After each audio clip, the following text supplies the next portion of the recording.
Assalamualaikum warahmatullahi wabarakatuh. Kami kelompok 4 Biokimia Indralaya akan menampilkan hasil diskusi kami yang berjudul Enzim dalam Pembuatan Tape. Sebelumnya, izinkan kami memperkenalkan diri terlebih dahulu. Saya, Nabila Afifah Putri dengan NIM 0609 1282 126017. Saya Irma Chinisa Fitri, NIM 0609 1282 12638.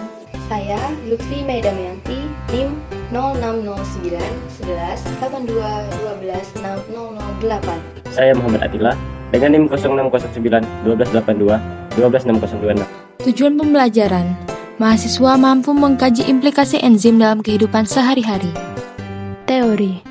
Enzim merupakan biokatalisator, protein yang berfungsi untuk mempercepat reaksi-reaksi biologi tanpa mengalami perubahan dengan jalan menurunkan tenaga aktivasi.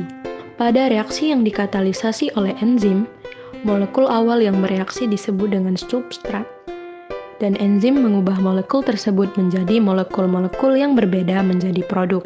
Sifat-sifat enzim. Enzim aktif dalam jumlah yang sedikit. Enzim tidak terpengaruh oleh reaksi yang dikatalisisnya pada kondisi stabil.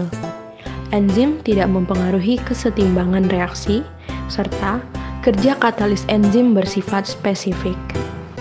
Sistem penamaan dan pengklasifikasian enzim yang disetujui oleh International Union of Biochemistry and Molecular Biology atau IUBMB adalah berdasarkan reaksi yang dikatalisisnya. Pada sistem ini, enzim dibagi menjadi 6 kelas utama. Setiap enzim ditandai dengan 4 nomor pengklasifikasian dan sebuah nama sistematik yang mengidentifikasi reaksi yang dikatalisisnya. Nama sistematik enzim dimulai dengan EC yang diikuti oleh 4 kelompok angka. Setiap kelompok angka dipisahkan oleh titik dan mempunyai makna tersendiri. Angka ke-1 menunjukkan kelas utama. Angka kedua menunjukkan subkelas, angka ketiga menunjukkan sub-subkelas, dan angka keempat menunjukkan nomor seri. Adapun 6 kelas utama enzim yaitu 1. Oksidoreduktase yang mengkatalisis reaksi reduksi oksidasi. 2. Transferase yang memindah gugus fungsional. 3. Hidrolase yang menyebabkan reaksi hidrolisis. 4. Liase pengurangan gugus untuk membentuk ikatan rangkap, ikatan C-strip O, C-strip C, atau C-strip N. 5. Isomerase, penyusunan kembali gugus fungsional isomerisasi. Lalu yang keenam adalah ligase, pembentukan ikatan yang berpasangan dengan hidrolisis ATP, penggabungan dua molekul. Cara kerja enzim berdasarkan teori gembok dan kunci, lock and key.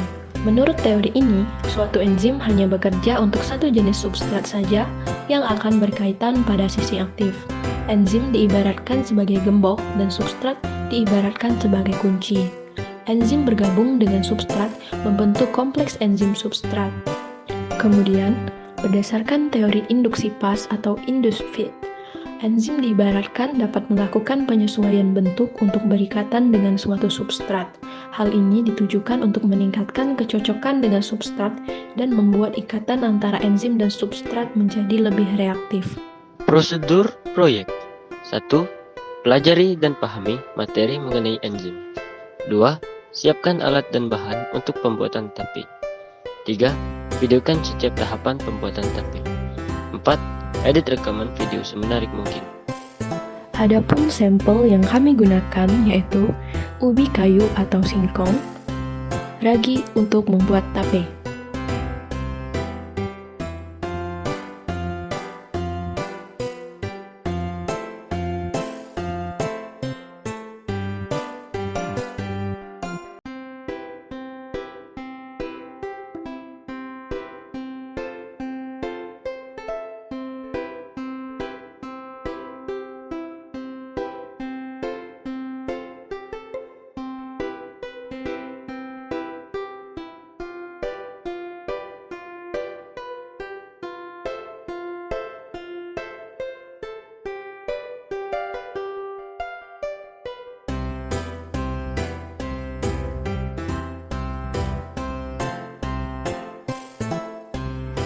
Adapun proses fermentasi tapai terjadi dalam 4 tahap penguraian, yaitu yang pertama hidrolisis enzimatis, yang kedua pembentukan alkohol, ketiga pembentukan asam organik, dan yang keempat pembentukan ester.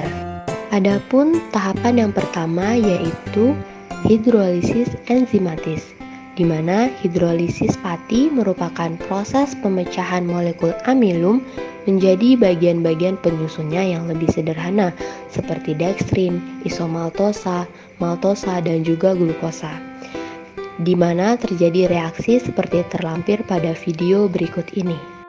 Selanjutnya yaitu fermentasi gula menjadi alkohol. Enzim yang mampu memecah glukosa ini menjadi alkohol dan CO2 adalah enzim kompleks yang disebut enzim zimase yang dihasilkan oleh Saccharomyces. Proses ini terus berlangsung dan akan terhenti jika kadar etanol sudah meningkat sampai tidak dapat diterima lagi oleh sel-sel kamir. Tingginya kandungan alkohol akan menghambat pertumbuhan kamir dan hanya mikroba yang toleran terhadap alkohol yang dapat tumbuh. Pada proses fermentasi gula menjadi alkohol ini, gula yang terbentuk akan diubah menjadi alkohol yang mana terjadi reaksi seperti berikut ini. Tahapan ketiga adalah pembentukan asam organik. Pembentukan asam organik apabila proses fermentasi tape terus berlanjut maka terbentuk asam asetat karena adanya bakteri Acetobacter yang sering terdapat pada ragi yang bersifat oksidatif. Metanol yang dihasilkan dari penguraian glukosa akan dipecah oleh Acetobacter menjadi asam asetat, asam pirufat, dan asam laktat. Asam pirufat adalah produk antara yang terbentuk pada hidrolisis gula menjadi etanol. Asam pirufat dapat diubah menjadi etanol dan asam laktat. Yang keempat, pembentukan ester. Alkohol yang dihasilkan dari penguraian glukosa oleh kamir akan dipecah menjadi asam asetat pada kondisi aerobik. Pada proses fermentasi lanjut, asam organik yang terbentuk seperti asam asetat akan bereaksi dengan etanol, membentuk suatu ester aromatik sehingga tape memiliki rasa yang khas. Rasa masam pada tape disebabkan adanya pati yang diubah oleh enzim amilase menjadi gula. Enzim invertase mengubahnya lagi menjadi glukosa, kemudian hasilkan alkohol. Jika proses fermentasi terlalu lama, alkohol akan menghasilkan asam asetat, sehingga dapat menghasilkan tapai yang terasa asam. Reaksi enzimatik dalam pembuatan tapai glukosa C6H12O6 melalui fermentasi akan menghasilkan alkohol 2C2H5OH dan karbon dioksida CO2. Reaksi fermentasi ini dilakukan oleh Saccharomyces cerevisiae. Kesimpulan, enzim merupakan biokatalisator, protein yang berfungsi untuk mempercepat reaksi-reaksi biologi tanpa mengalami perubahan. Enzim bekerja dengan menurunkan energi aktivasi dan tidak mengubah kesetimbangan reaksi serta bersifat sangat spesifik. Salah satu penerapan enzim dalam kehidupan sehari-hari tampak pada pembuatan tapai. Proses fermentasi tapai terjadi dalam 4 tahap, yaitu hidrolisis enzimatik, pembentukan alkohol, pembentukan asam, dan pembentukan ester.